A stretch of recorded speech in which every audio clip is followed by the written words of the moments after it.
help to write a speech. Okay, come in. Okay, Jordan, what's the issue that you're speaking about? I just really don't like how the meal plan works. The meal plan. Okay. I'm giving it to the board, so... You're giving a speech to the board. Yeah. Wow. Okay. Let me offer you some advice that my good friend Aristotle taught me in his Rhetoric theory.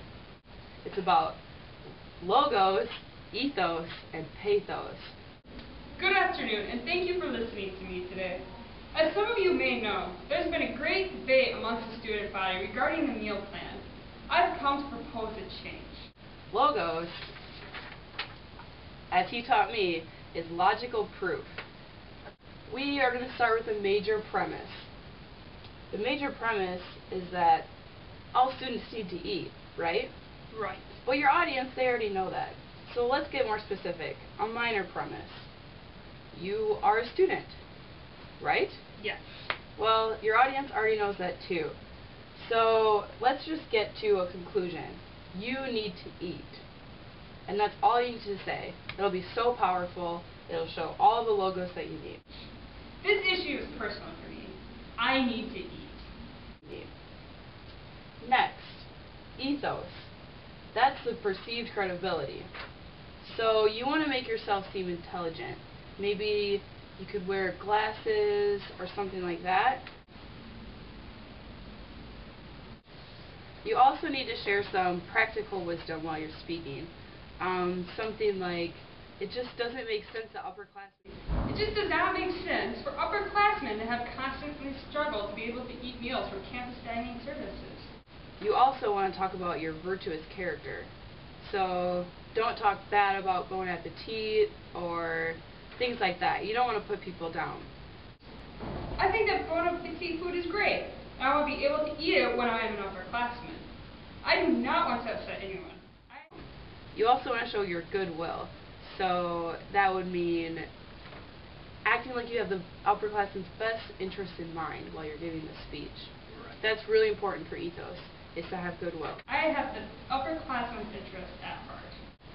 Pathos is the emotional response. So we want to make emotional appeals to your audience. It'll make them feel instead of just hear the facts. Something like remembering when they were a college student. Remember when you were all college students? Do you remember the community formed over sharing a meal?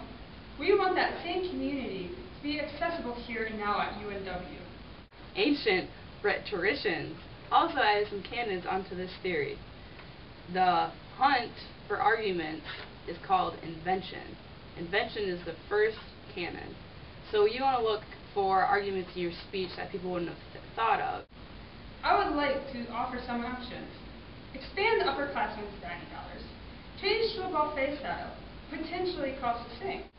The second canon is arrangement, but I think you did a good job with that by making an entire outline for your speech, starting with introduction and then getting to your main point.